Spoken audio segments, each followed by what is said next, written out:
বিসমিল্লাহির রহমানির রহিম। আমি অ্যাডভোকেট কামাল আজাদ পান্নু, সভাপতি ঝিনাইদহ সদর উপজেলা বিএনপি ও সহ-সভাপতি ঝিনাইদহ জেলা বিএনপি।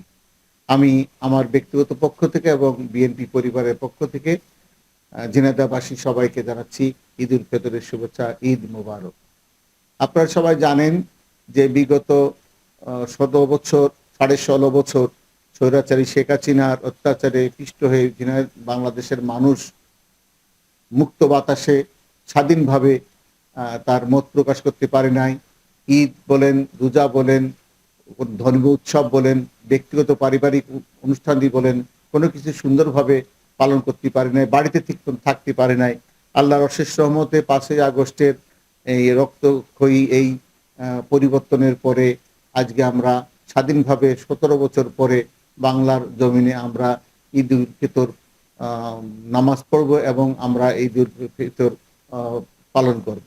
আমি এই ঈদ উল ফিতর উপলক্ষে আমার দলের নেতাকর্মীদেরকে বলবো যে আপনারা ধৈর্যের সাথে সময় পার করুন এবং আগামী ডিসেম্বর মাসে যে নির্বাচনী রোডম্যাপ ঘোষিত হয়েছে এই নির্বাচনকে সামনে রেখে আমরা দলটাকে ঐক্যবদ্ধ করব এবং আগামী দিন বিএনপিকে জয়যুক্ত করার জন্য সমাজের সব শ্রেণী পেশার মানুষের সাথে আপনারা ব্যক্তিগত এবং দলীয় সম্পর্ক গড়ে তুলবেন। আপনারা সবাই জানেন যে দেশনেত্রী বেগম খালেদা জিয়ার উপর এবং তার পরিবারের উপর কি অত্যাচার নির্যাতন করা হয়েছে। দেশনেত্রী বেগম খালেদা জিয়া এখন চিকিৎসার জন্য দেশের বাইরে আছেন। তারুণ্যের অহংকার তারেক রহমান সাহেব আজকে দেশের বাইরে আছেন। আমরা আজকে ঈদ উল ফিতরের দিনে আমরা আমাদের দেশনেত্রী বেগম খালেদা জিয়া, তারুণ্যের অহংকার তারেক রহমান সহ জিয়া পরিবারের প্রতি সবার কাছে দোয়া প্রার্থনা করছি। সবাই জিয়া পরিবারের জন্য আপনারা দোয়া করবেন এবং বাংলাদেশে যে আগামী যে নির্বাচন হবে, যে নির্বাচনের মাধ্যমে বাংলাদেশের ক্ষমতা হস্তান্তরের পরে বাংলাদেশের অর্থনৈতিক উন্নয়ন যেভাবে সম্ভব, দেশে যে আইন শৃঙ্খলা অবনতি রয়েছে সেই আইন শৃঙ্খলার উন্নতি একমাত্র নির্বাচনের মাধ্যমেই কিন্তু পরিবর্তিত হলে, গণতান্ত্রিক সরকার আসলেই এটা সম্ভব। আমরা সবাই জানি যে আমরা ভোটের থেকে আমরা ভোট দিতে পারি নাই। আমরা জানি যে একটা সময় ৫ই আগস্টের আগে বাংলাদেশের স্বাধীনভাবে মত প্রকাশ করার অধিকার ছিল না।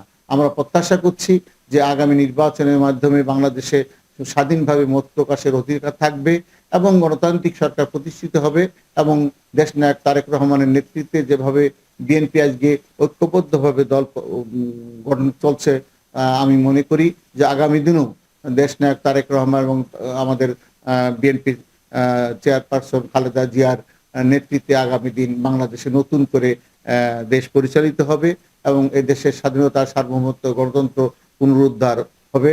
আমি ঝিনাইদহবাসীকে আহ্বান জানাবো আপনারা দলমত ঐক্যমত পোষণ করে আগামী দিন বিএনপির পতাকাতে লক্ষ্যবদ্ধ হবেন এবং দলকে জয়যুক্ত করার জন্য আপনারা সার্বিক সহযোগিতা করবেন। আপনাকে ধন্যবাদ। আপনার মাধ্যমে ঝিনাইদহবাসীকে আমি আবার জানাচ্ছি ঈদ উল ফিতরের শুভেচ্ছা, ঈদ মোবারক।